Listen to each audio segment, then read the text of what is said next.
ние имаме три силни аргументи зошто сме убедени дека заслуживме да го почнеме пристапниот процес.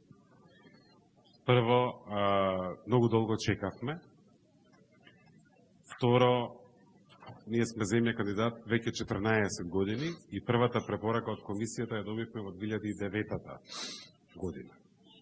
Меѓутоа, самото чекање не е доволен аргумент.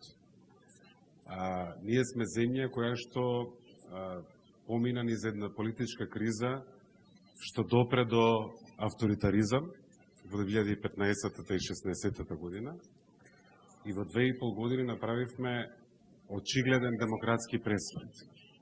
Ние уште не сме спремни да влеземе во Европската Унија, меѓутоа, ако има европска енергија на слобода и на демократија денес на Балканот, тоа сигурно е во Северна Македонија и тоа го потврди и комисијата и многу други тела во светот.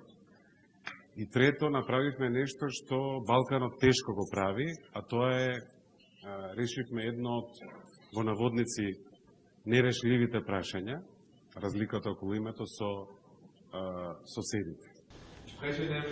Оној кој ќе успее да направи болни компромиси со своите соседи, кој ќе почне долгорочни реформи, нему мора да му отвориме вратата на Европската Унија. Тоа е духот на европскиот проект. Никој во ЕУ не ја доведува во прашање пристапната перспектива на Северна Македонија. Сега останува на нас да го дадеме сето она што ни стои на располагање.